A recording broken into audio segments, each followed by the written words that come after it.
one of the premier institutions in India, and it offers examination coachings for UPSC CSC, State Public Service Commission, SSC Combined Graduate Level Exam, and CLAT examinations. So do visit AKSIS Academy and its website. About me, I am Sandeep Bhushan Tumala, and my credentials are: I have 10 years of teaching experience for civil services. I teach international relations and internal security and the analysis of the Hindu newspaper.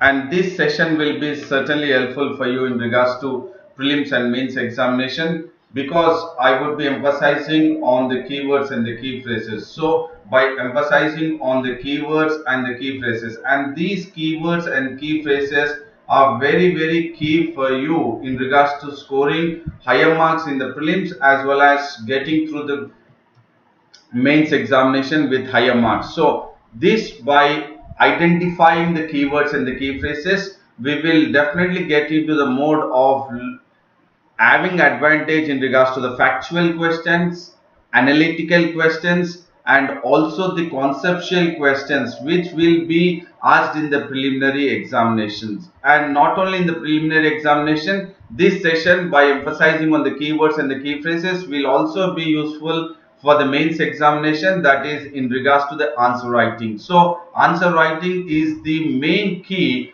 for you as a civil servant aspirant to score higher marks, and you would certainly score higher marks in your answers, that is in the mains examination, only when your answers are precise and concise. And definitely your answers can be precise and concise only when you have the habit, or you can inculcate the keywords and the key phrases in your answer writing for the mains examination. Thereby the answers would be precise and concise, which is demanded by the UPSC, and you will certainly score higher marks in the mains examination and have edge over others and be comfortably placed even in the interview. So definitely it will be useful for prelims, mains, and also for the interview, that is for the year 2020 as well as 2021. And today, now we will take up the daily news analysis, that is of 11th September 2020, wherein my tagline goes ahead with emphasizing on the keywords and the key phrases.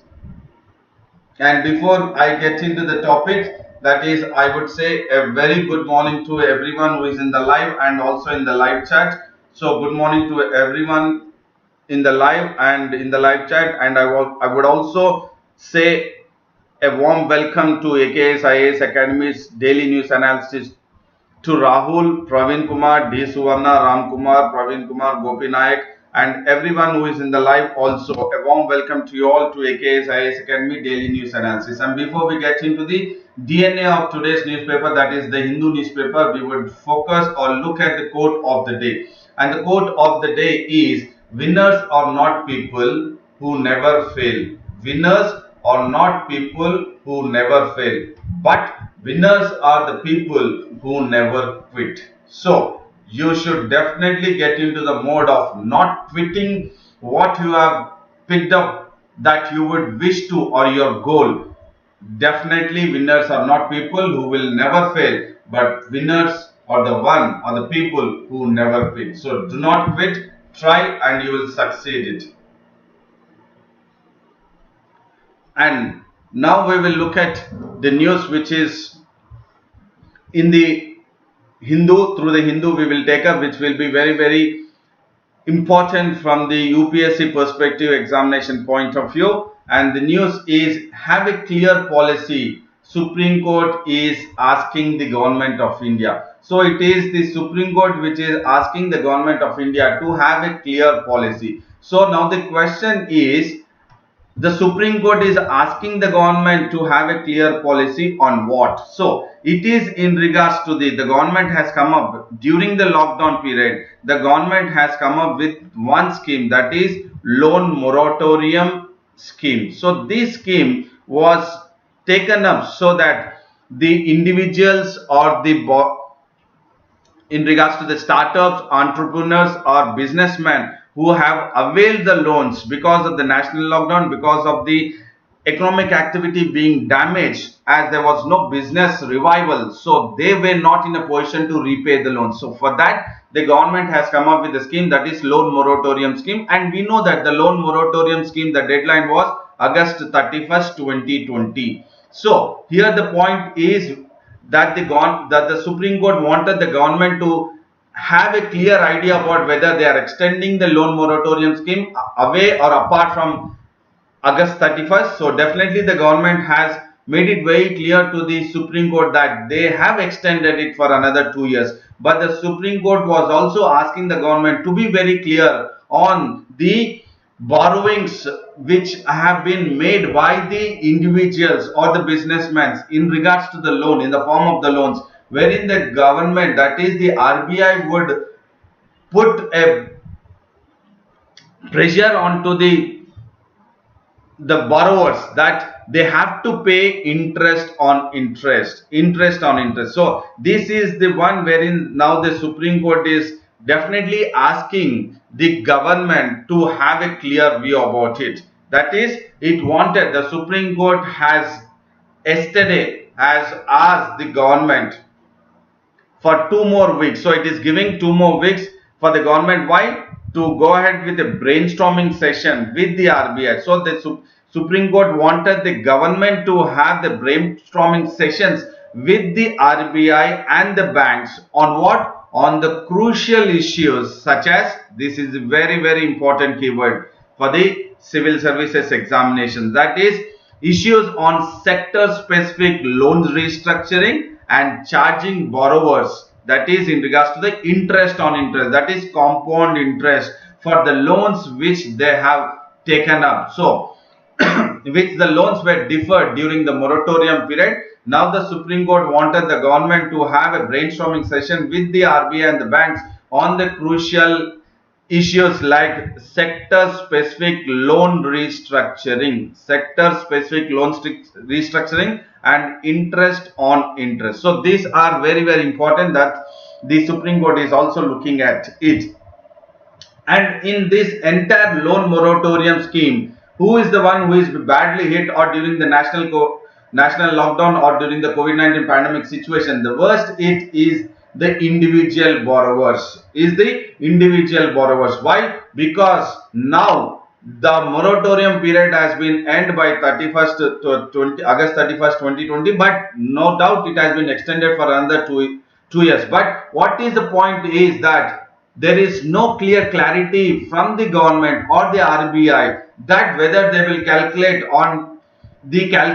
from the borrowers the interest on the loan. That is very important. So the worst hit are the individual borrowers because they have to pay interest on loan interest, and that is why the individual borrowers are the worst hit. And individual borrowers along with the commerce and industry, that is the one who are in regards to the traders and power and real estates, have urged the court. So definitely individuals and the commerce and industry, that is including the traders, powers and real estates, have approached the court and they have urged the court that the court has to pass an interim order. This is very, very important information in regards to the conceptual understanding about the entire case of the loan moratorium case, which is being taken up by the Supreme Court. And Supreme Court is asking the government and the RBI along with the banks to go ahead with the brainstorming sessions so that they will have a clear idea that the worst hit individual borrowers will have some kind of sigh of relief in regards to the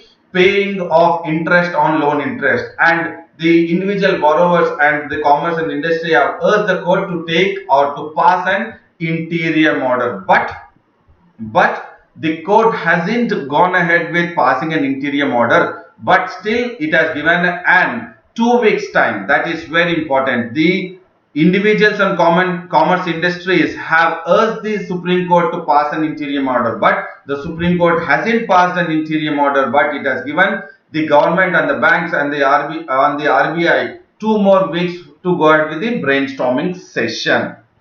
So you have the keywords which you need to focus, which will be very, very useful for you all in regards to the preliminary examination. And not only that, when we are talking about the loan structuring, so what do you mean by loan structuring? This is because of the national lockdown or because of the COVID-19 pandemic situation, as they were unable to pay because there was no economic activity or there was a bad hit on the economic activity and the economic recovery was not as expected. So there was a situation that the RBI has come forward in regards to the loan restructuring, and this is a keyword which you need to keep it in mind, which would be very useful for prelims as well as mains examination, because there could be a usage of the keyword of loan restructuring or sector specific loan restructuring. On this keyword, there could be a question being framed in the economy in the GS paper 3. And what the individual borrowers are talking about, that is the loan restructuring would not really help them. Because why it will not really help the individual borrowings?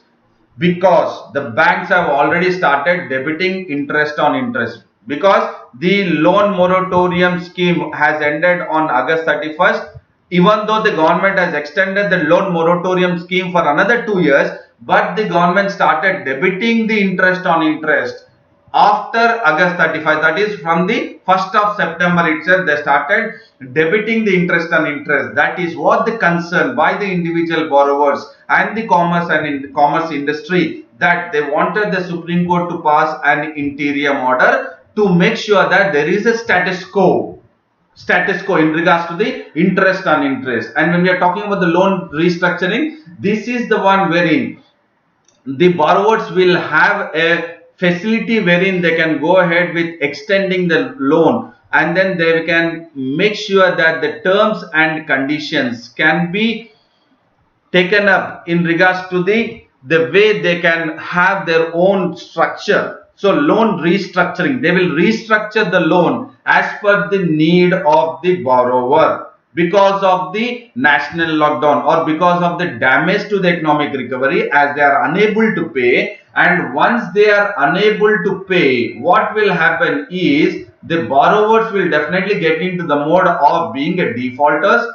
and after certain period of time, if they are not able to pay and they are in the list of the defaulters, so definitely they will further get into the mode of non-performing assets. So to make sure that the borrowers are relieved from being the defaulters and non-performing assets, the RBI has come up with the loan restructuring, and they have come up with the sector specific loan restructuring. And that is what the Supreme Court is saying, that have a brainstorming sessions on two issues, that is on the sector specific loan restructuring and on debiting from the borrowers in regards to the interest on interest. So these are the two keywords which you need to focus, which are very important in regards to the economy for the conceptual understanding. Loan restructuring, what does it mean, loan restructuring, and why, what is the importance to restructure the loan so that the borrowers will not be in the mode of as a defaulters, and later on they will not be into the non-performing assets. And once this debiting of interest on interest is being actually started, the individual borrowers credit rating and asset value, individuals borrowers credit rating and asset value has dipped, and definitely it is affecting the confidence of the account holders. So that is why they have approached the Supreme Court, and they wanted the Supreme Court to pass an interim order so that there would be a status quo on the debiting of interest on interest onto the borrowers by the RBI or from the banks. But in spite of making so many attempts by the individual borrowers in the commerce industry, the court was actually on the brink of passing an interim order. Please do understand, was on the brink. It was almost supposed to pass an interim order, but it merely went on to record the version of what government has said. So definitely it has heard the versions being made by the government and by the borrowers, and it has actually, it is deciding to wait for the results. Because why it is waiting for the result is the government has said that the government, on behalf of the government, Solicitor General, that is Tushar Mehta, has told the bench, that is the head of the bench is Justice Ashok Bhushan, wherein he has informed the Supreme Court, that is the bench, on behalf of the government, that is Solicitor General Tushar Mehta, that the government is going ahead with the deliberations, and those deliberations are at the highest level and they require some time, and that is why the Supreme Court has heard, or else they have recorded the version from both the sides, that is from the government and the borrowers, and they have waited and they have given 2 weeks time, and they wanted to make sure that they will be hearing this case on September 28. On September 28, and the government also made it very clear that in regards to the loans, specific sector loans restructuring and debiting, that is interest on interest, the government has made it very clear to the Supreme Court that it has formed an expert committee. It has formed an expert committee. So by making these statements, the Supreme Court has recorded the statements or the versions from both the sides, and it has kept the hearing scheduled for September 28. And before I get into it, I would say a very good morning to everyone. The one who have joined, that is Prithvi Raj, J. Rajkumar, Hasmat, Harika Yadav, Madhavi Madhapuram have all joined.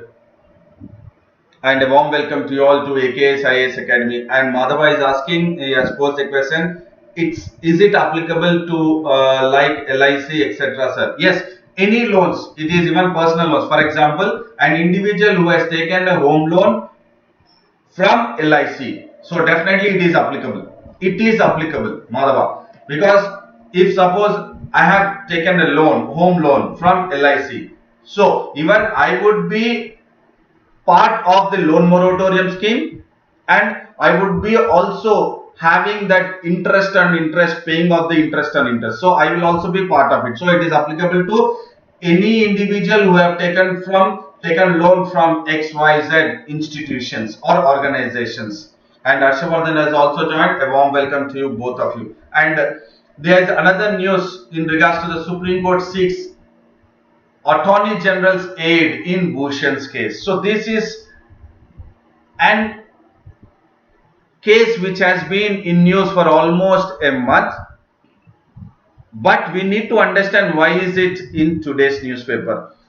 And this is very important for you in regards to the conceptual and application point of view for prelims and mains examination, because the Supreme Court is seeking, it is asking the Attorney General. Who is Attorney General? K.K. Venugopal. Who is Solicitor General? Tushar Mehta. Attorney General and Solicitor General. You need to know the difference between Attorney General is the first law officer, and then he is the deputy to Attorney General. So Attorney General is K.K. Venugopal, and then Solicitor General is Tushar Mehta. So the Supreme Court has reached out to Attorney General, that is K.K. Venugopal. Why? So it wants the Attorney General to act as a amicus curiae.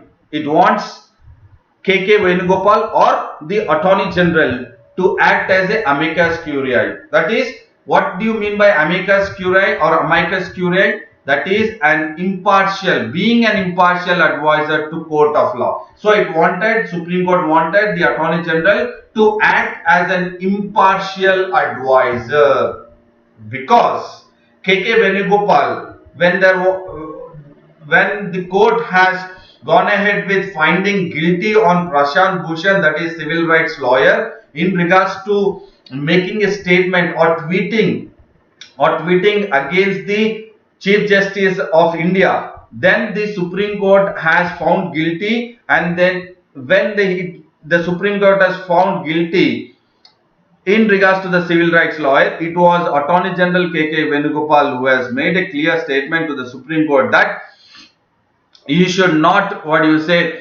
find guilty, or you should look at the case at a different part in regards to the contempt of court which is being against the Prashant Bhushan, that is civil rights lawyer. So for that, now the Supreme Court has reached the Attorney General that he should act as a amicus curiae, that is impartial advisor to the court of law, and not only act as amicus curiae but assist with legal questions raised in in the contempt case initiated against the civil rights lawyer, that is Prashant Bhushan.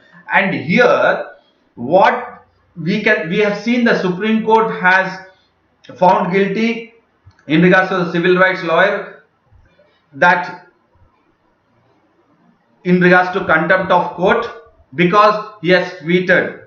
But now there is another case which is still pending or going on against the civil rights lawyer, that is he has made remarks on the judicial corruption. So in an interview to Tehelka magazine in the year 2009, Prashant Bhushan has made a statement or remarks in regards to the judiciary, saying that there is corruption which is prevailing in the judiciary, and that is the question now, wherein the Supreme Court is taking it as a suo motu, and then a contempt of case is being booked under Prashant Bhushan. And now the Supreme Court, now it wants the Attorney General to act as amicus curiae and assist the Supreme Court with legal questions which are raised against the contempt cause in regards to the Tehelka magazine 2009. Please do understand, earlier the court has given, or it has said that okay fine, you can pay a 1 rupee fine. 1 rupee fine. So Prashant Bhushan has accepted, and the civil rights lawyer, and he has made the payment. He has accepted that he will make the payment. But now the case is not in regards to the tweets. Now the case is, which the Supreme Court will take up as a suo motu in regards to the contempt of case, is in regards to the remarks made by the civil rights activist or lawyer on the judicial corruption. That is, that the judges who are still present, or who are retired, who are present and then who are retired, who are working or who have retired. So now the question is on the whether an individual can make a remark on the judicial corruption. That case is now the contempt of case. Please do understand. And that is being now led by Justice A.M. Khalwilkar. And here what is important is a senior advocate, that is Rajiv Dhawan, has been suggesting since almost 2-3 weeks, right from the contempt of court case against the civil rights lawyer in regards to the tweets made. The senior advocate Rajiv Dhawan, he is suggesting the court, Supreme Court, that let Mr. Venugopal, that is Attorney General, be needed to be heard first. So it is the request or the suggestions made by Rajiv Dhawan, that is senior advocate, that the Attorney General should be given a chance and then he should be heard first, as the case raised severe cardinal issue. What do you mean by cardinal issue? Here in this case, very, very important issues of the right to criticize the judiciary in public forum. So now the question is that whether an individual or the citizen of India has the right to criticize. Does the citizen has the right to criticize the judiciary, whether it could be in regards to the judicial or judicial corruption or the corruption in the judiciary, that too in the public forum? That is what is the question. And then Rajiv Dhawan has been suggesting the Supreme Court that they should first hear Mr. Venugopal, because there are very important issues in regards to the right to criticize the judiciary. And this is again very important keyword which will be very, very useful for you in regards to prelims as well as mains examination in regards to the short notes.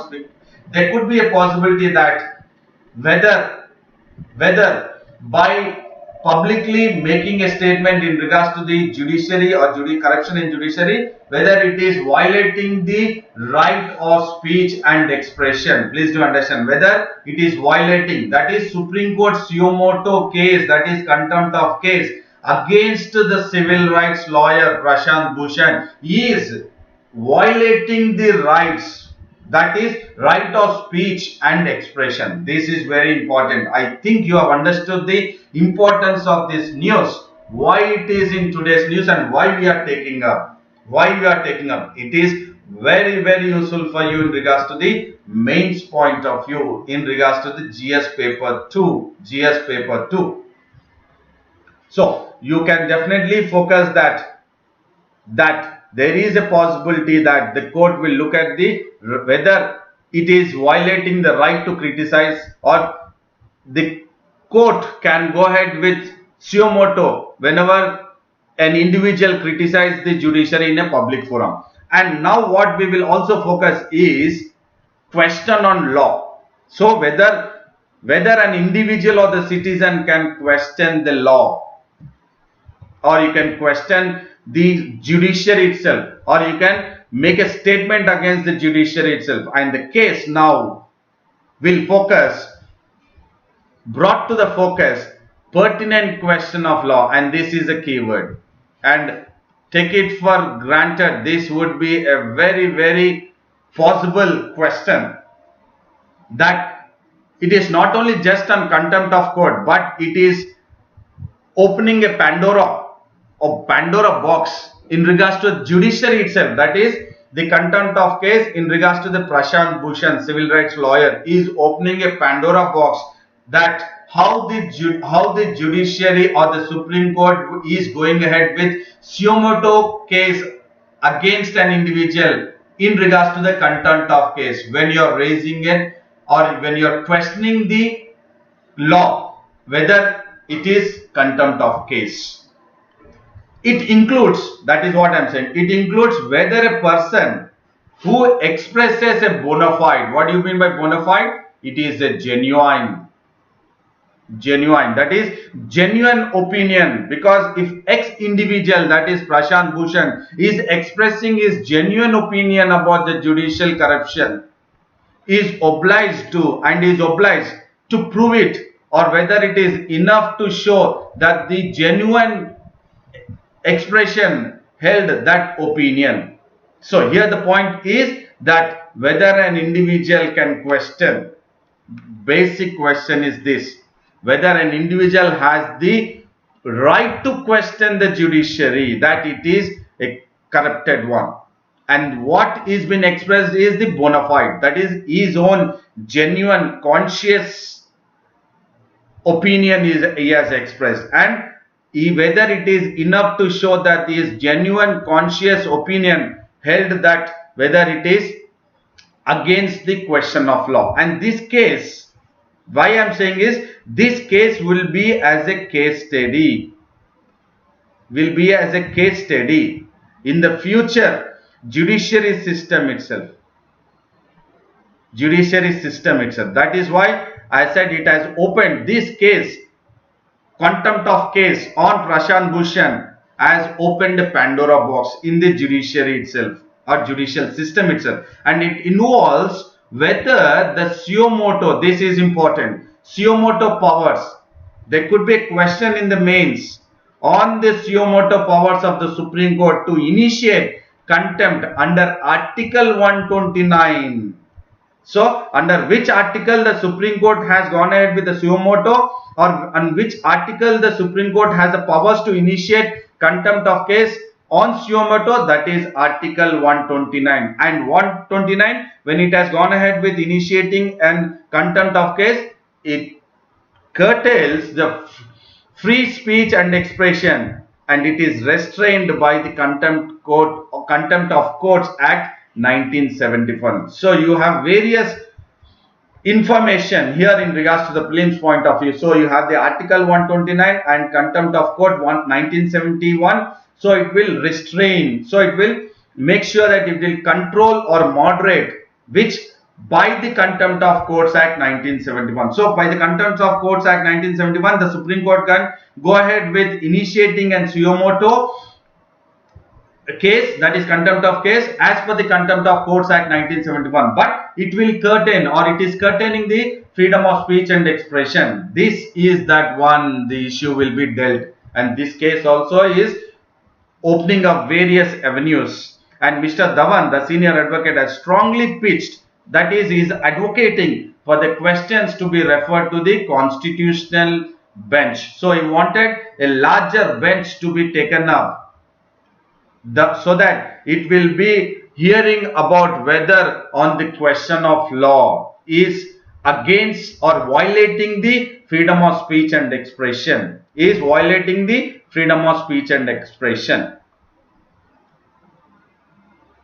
and you also have this case is will also not only on the question of law. Please do understand this keyword. I've said this is also important. Question on law or question of law is the keyword which you have to focus from UPSC perspective, prelims and mains point of view for better understanding. And the other one is due process. Due process is the other one keyword which you need to definitely focus while you are preparing for UPSC. And another question is which is now dealing with in this is whether there is a violation, not only in regards to the violation that we were talking about, or it is against the freedom of speech, but it is also in regards to the violation of due process. Violation of due process. So here the keyword is due process. And what is due process? That is what you need to emphasize, you need to explore the keyword and how it can be framed by the UPSC in the prelims, or it could be asked the importance of the due process based on the contempt of court case against the civil rights lawyer Prashant Bhushan in the mains examination. And due process as suo motu contempt proceedings in the Supreme Court has no provision for appeal. This is very, very, very important or useful for you all as a civil servant aspirants preparing for the exam, because the due process, violation of the due process as civil suo motu contempt, because when you are going ahead with the suo motu contempt proceedings in the Supreme Court and this suo motu contempt has no provision for appeal, has no provision for appeal. Yes, review petition you can. So the justice, the three judges bench has definitely said that it will definitely again go ahead with hearing the case on October 12. Further, it has been extended to October 12. That is in regards to the contempt of case against a civil rights lawyer in regards to the remarks made while he has given an interview to Tehelka magazine in the year 2009. And now we will look at what is the due process. This is again, we are focusing it for prelims and a conceptual better understanding. And due process is the principle that government must respect all the legal rights. So here the government must respect all the legal right that is owned by a person according to the law. So any individual or citizen of India wherein he has all the legal rights as per the law has to be or must be respected by the government. That is what the due process is. So all the legal rights has to be respected, which is can be prevail or which can be used by an individual as per the law. And the due process hold the government subservient. So what do you mean by subservient? So it is preparedness to obey. So the government has to obey the law of the land. That is what due process means.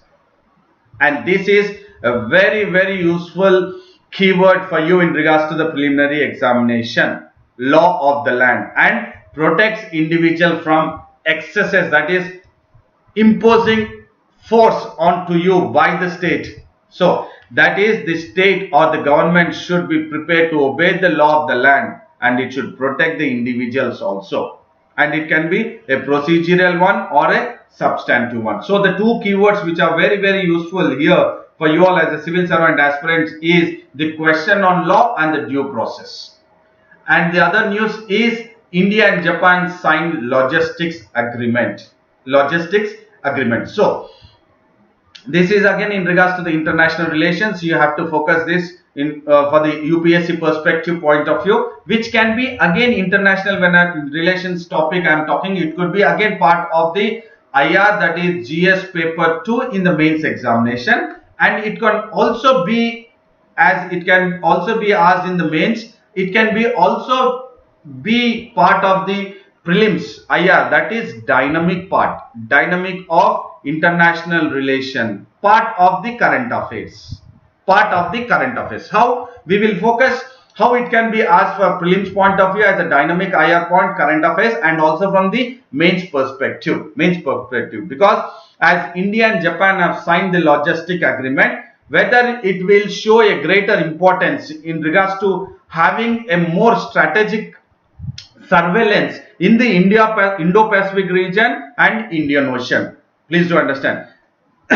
The India and Japan's logistic agreement, signing of the logistic agreement, whether it will have a strategic importance on the national security of the Indo-Pacific region and the Indian Ocean region. So that can be asked in regards to the mains point of view, and for prelims point of view, we will focus. So India and Japan have signed a logistic agreement, and this is the keyword. This is the keyword. That logistic agreement is the keyword which UPSC will certainly focus, and you as a civil servant aspirant have to focus on this logistic agreement. And what does this logistic agreement actually be beneficial for both the countries? That will, what it will do, that will allow the armed forces from both these countries, that is India and Japan, to coordinate closely on what? On services and supplies. So it will closely coordinate between the armed forces in regards to all the services and the supplies. So it is in regards to the service and supplies. The logistics agreement is in regards to the service and supplies, and this has been taken up or signed between the defense secretary from India's side and then ambassador of Japan from the Japan side. So it was a telephonic discussion which has taken place between the Prime Minister, that is Narendra Modi from India's side, and from Japan it is Shinzo Abe. Shinzo Abe, why? And here I say he is outgoing Japanese Prime Minister Shinzo Abe. Why? Because he is suffering from intestinal cancer or intestinal issues, health ailment. So he has decided that he will resign, and just before he is stepping down as a Prime Minister, this logistic agreement has been signed. So that will be very, very crucial that UPSC might focus, because Shinzo Abe, just before he steps down, or he definitely was, what do you say, he is giving chance for his next Japanese Prime Minister to take over. So before that, this agreement has been signed, and this will be definitely useful, because the logistic agreement will be a greater help. To what? To the maritime cooperation between India and Japan. It will be a greater help for the maritime cooperation, and not only it will have a greater help to the maritime cooperation, but it will also upgrade India-Japan naval exercises, and it will also make sure that it will also share maritime facilities for mutual benefit. So it will be useful for a greater maritime cooperation, and it will also upgrade the naval exercises between India and Japan, and it will also share the maritime facilities for mutual benefits between India and Japan. So here the concept or the keyword is naval exercises. So the logistic agreement will make sure that it is benefiting, or it will impact positively the naval exercise between India and Japan. And the other one which will be a beneficial in regards to the signing of the logistic cooperation is we will have a closer cooperation between India and Japan. So what kind of closer cooperation will it be actually supporting is that we will have a reciprocal provision. We will have a reciprocal, that is give and take. It will have a reciprocal provision of what? Supplies and services. That is what we have discussed, that it will go ahead with having an impact positively in regards to the supplies and services, not only in regards to having a reciprocal provisions, but it will also increase interoperability, and this interoperability is a keyword which you need to focus again, which you can use it in your short notes for the mains examination. So all the keywords are very, very crucial while you're writing your answer in the mains examination. So the keywords are really key for you to score higher marks. A couple of marks will definitely be added to your kitty while you are using or inculcating the keywords. So increasing the interoperability, and here the keyword is the reciprocal provision. So reciprocal provision is a keyword. Increase interoperability is a keyword between India and Japan in regards to the armed forces. And not only that, it will also assist in maintaining regional security. So you have in one paragraph you have three keywords. One is reciprocal provision, the other one is increase of interoperability, and then maintaining regional security are the one which will get closer cooperation between India and Japan because of the signing of the logistic agreement. And this agreement will also enable, what it will enable? Framework for closer cooperation between India and Japan armed forces, and this will clear a path in regards to the bilateral training activities between both the countries' armed forces. Not only in regards to the bilateral training activities that we were talking about, that it will have a framework for closer cooperation. In regards to the bilateral training activities, not only bilateral training activities but also in regards to the United Nations peacekeeping operations, and also the humanitarian international relief and various other mutually agreed activities between India and Japan. So it is the bilateral training activities, United Nations peacekeeping operations, and humanitarian international reliefs, and all others which are mutually agreed activities between India and Japan also will enable a framework for closer cooperation. And not only that, it will also coordinate on medical requirements, supplies, maintenance, and also airlifting and communication. That is what it is important, because it is a reciprocal provision of supplies and services. So it would be supply in regards to the medical requirement, maintenance definitely in regards to that refueling can be taken up, fine, and also in regards to any kind of spare parts which they have to change, so it can be used. So in regards to this, and which is the other country which India has gone ahead with the logistic agreement? So this is in regards to the India and Japan. So India has also gone ahead with another agreement called as LEMO with USA.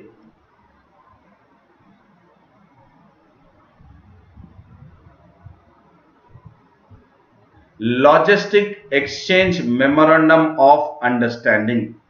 Logistic Exchange Memorandum of Understanding with US. So now there could be a possibility that there were questions being asked in the past in regards to the LEMO between India and US. So now the question could be in the mains also in regards to the logistic agreement signed between India and Japan. And the another news is Rafale, a game changer. So what is a game changer here? The fighter jet. The French Rafale fighter jet is a game changer for Indian Air Force. It is a game changer for Indian Air Force. Who has made this statement?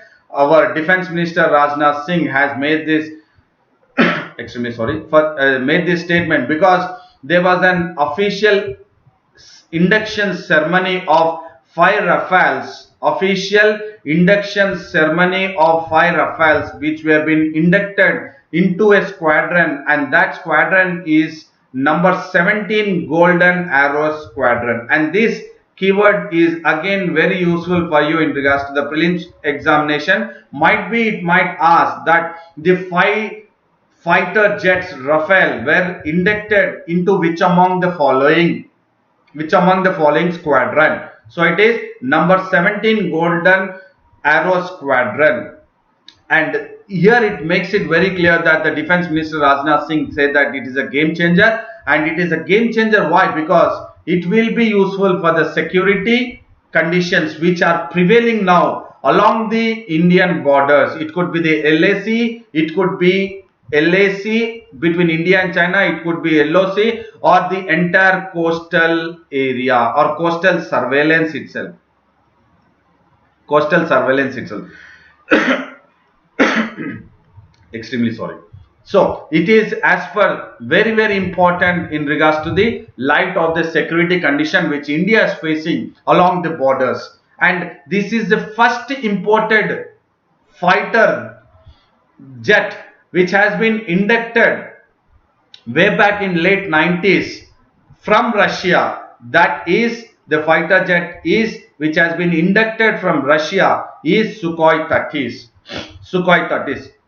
So apart from Sukhoi 30 fighter jet, now we have the 5 Rafales which have been officially inducted into Indian Air Force, and he says that IAF, that is Indian Air Force, plays an important role in maintaining the military deterrence, that is making sure that it will somehow try to have some kind of effect, that is putting an hurdle from the enemy country from any future war. That means he is making a statement that how important the Rafale fighter jets would be acting as a game changer in regards to the security condition of India. Not only in regards to the security condition of India, but we have to also understand the threat in regards to the cross-border terrorism, which is the most important we need to focus. So the Rafales, a game changer. You never know.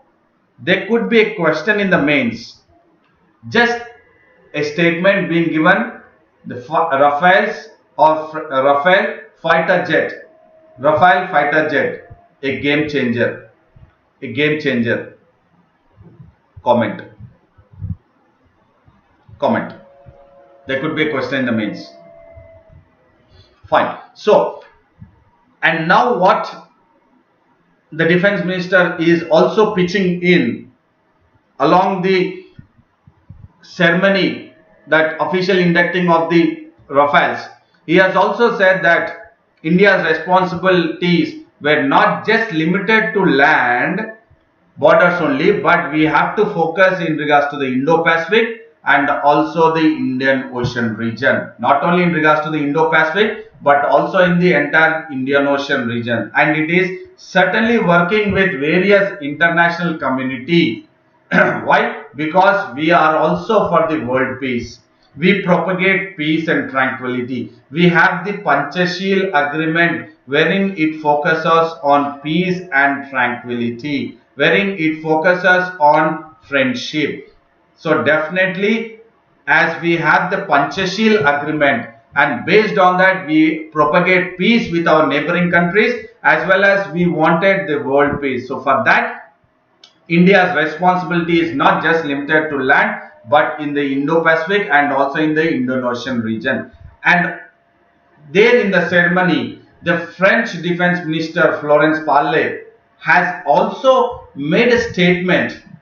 She has also made a statement in regards to the strategic partnership between India and France. Strategic partnership between India and France, which it dates back to 1998. And she says that, that is the French Defense Minister, says that India has an edge over other countries in the entire region because of the induction of the Rafales, that is the fighter jets. And she has also made a statement that she plans to reinforce cooperation with India in regards to the maritime, air, space and cyber domains. So definitely India and France are planning, as per the statement made by the French Defense Minister, that they would reinforce the cooperation that would be having a prospects between India and the France, which will have a greater prospect for cooperation in the Indo-Pacific region itself. And this is the Rafale fighter jet, Rafale 5, and that will be the big bird, and this Rafale will be the big bird in the sky, big bird in the sky. It could be very useful along the LAC in the eastern Ladakh, And you have another news which talks about pandemic may force government to borrow more. So definitely we have seen, or we will focus this in regards to the economy point of view, wherein we will be focusing on the keywords, that is borrow, or we will be focusing on monetizing the deficit, that is the borrowing plans we will be focusing, and the monetizing the debt. These are the two keywords which we will be focusing, and these two keywords are useful for you from UPSC perspective point of view. So borrowing plans and the monetizing the debt. So these two keywords. So because of the national lockdown, the revenue shortfalls in India are evident. The revenue shortfalls in India are evident, and that is very clearly hitting the Indian economy very bad, very bad. We have seen that even the Goldman Sachs has made it very clear that India's economy will be the worst major economies in the world, and that the center would be forced, to borrow more, to make sure that it will try to fill the gap in regards to the revenue shortfalls. So it has to borrow more, but it will only consider monetizing its deficit the last resort. So first is borrowing, and the last resort will be the monetizing the debt. So these two are the very useful keywords and the concepts which you need to focus. And definitely the government is reviving, or it is going ahead with making sure that the borrowing plans which by the government and the Reserve Bank of India will be reviving the borrowing plans. So the government and Reserve Bank of India will definitely focus on the borrowing plans, but the possibility of monetizing the debt, that is by the central bank, that is prints money. So what do you mean by monetizing its debts or deficit? It is nothing but printing money, and this printing money, why? It will just breach the fiscal deficit. It will not really, we cannot overcome the impact or the economic slowdown. It will just breach the fiscal deficit. Please do understand a keyword again, the fiscal deficit. So the fiscal deficit will, the printing of money or the monetizing the debt will only, which will be taken up by the central bank, which will only breach the fiscal debt. But it is a bad habit. India kicked in 1997. So definitely there could be a question in regards to the economy in the prelims, that the monetizing the debt or printing the money just to bridge the fiscal debt, which is a bad habit, which we have considered in 1997, and definitely the government and the RBI is reviving the situation in regards to considering the higher borrowing in the current, that is 2021 financial year. But whether we will print money, monetizing the debt, that is not yet decided. Why? Because if we go ahead with monetizing the debt, what will happen is we will experience the inflation risk. So once you monetize the debt, once you go ahead with printing the money, what we will experience, or the nation or the market will experience, is inflation will take place. Not only that, it will potentially harm India's credit rating. So India's credit rating and inflation risk will definitely be surging, or we can experience that once we go ahead with monetizing the debt. So rather than monetizing the debt, the concept of implementing the monetizing the debt or whether to print the money, the government is definitely considering at this moment of higher borrowing, and RBI could also get into the mode, and it has also got into the mode earlier also, to ease the liquidity or to make sure that the banks and the market is of having more of liquidity, that is money, and it has gone ahead with various measures. It has taken up various measures to make sure that there is sufficient liquidity in the banks and also in the market through various measures, and one of the measure is open market operation. Open market operation. So this is the one which is definitely, it is trying to check the squeeze of liquidity and to pump more money into the market so that there would be ease of liquidity, and it has already targeted a record of 12 lakh crores of pumping of money into the banks and into the market, and it has pumped 11 lakh crore of liquidity in the market already, helping a 10-year-old bonds. And definitely the government is deciding to borrow 70% more than last year. So look at it. So the government and the RBI is definitely focusing on the borrowing rather than the monetization of debt or printing money. The concept monetization is what? That whatever assets you have, you will convert it into money or liquidity. So that the government is not focusing, RBI is not focusing at this situation. It is focusing that it has decided to borrow 70% more than last year, so that if we go ahead with monetization of debt, it will have impact on India's credit rating, and it will also have inflation risks.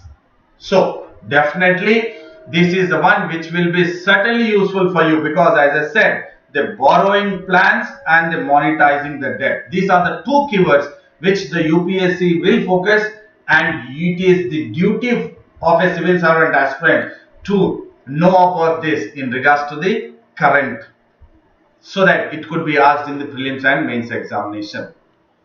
So now we will make sure that we will recapitulate the entire daily news analysis, and we have looked at the Supreme Court has directed the government in regards to the loan moratorium scheme and on the interest on interest. So this one you need to make sure, and the Supreme Court has asked the government and the RBI to brainstorm for another 2 weeks and then come up with the interest on interest. And the Supreme Court, this in regards to again prelims, it is very useful for polity, from polity point of view, the question on law, the two keywords, and in regards to the due process. So India and Japan signed logistic. So this is in regards to the logistic agreement, which will be in regards to the supplies and service, and also helpful in regards to the naval exercises. So from international relations, you can consider this from prelims and also from mains point of view, and then Rafale, a game changer. This again could be very important in regards to the India's or national security. So not only that we are focusing the national security in regards to the land, but also in the Indo-Pacific region and Indian Ocean. We have to focus that. We have discussed that. Pandemic. So this is again in regards to the economy point of view. We have looked at the two keywords, that is in regards to the borrowing of money, and then the other keyword what we have looked at is the monetization of debt.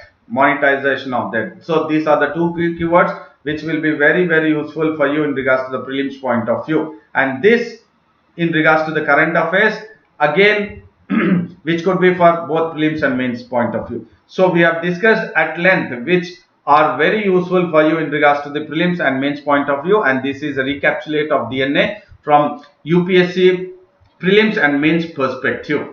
And then I would say a very big thank you, and then good luck, expecting that this session, that is daily news analysis of AKS IAS Academy, has been a very informative and knowledgeable session for you, so that you can have an edge over others in regards to the prelims and mains examination, and having a wider concept of applications in regards to the having that prelims and mains enter total concepts from the macro and micro level perspective. And I would say, before you sign off, do like the video, share the video and subscribe the video, and then do also visit the AKS IAS website, and then also subscribe the telegram link of AKS IAS Academy, that is Advanced Knowledge System. And I would say that I would see you again tomorrow at 7:30 a.m. in regards to the daily news analysis. But prior to that, I switch off, or I take a leave. I would say once again reiterate my points that do maintain consistency in your preparation and do stick to your schedule, and then do take care of your physical health and your mental health, and then definitely you will be having that success path very close, inching towards the success path. And I hope this was a very informative, knowledgeable session, and I would take leave now, and then see you tomorrow at 7:30 a.m.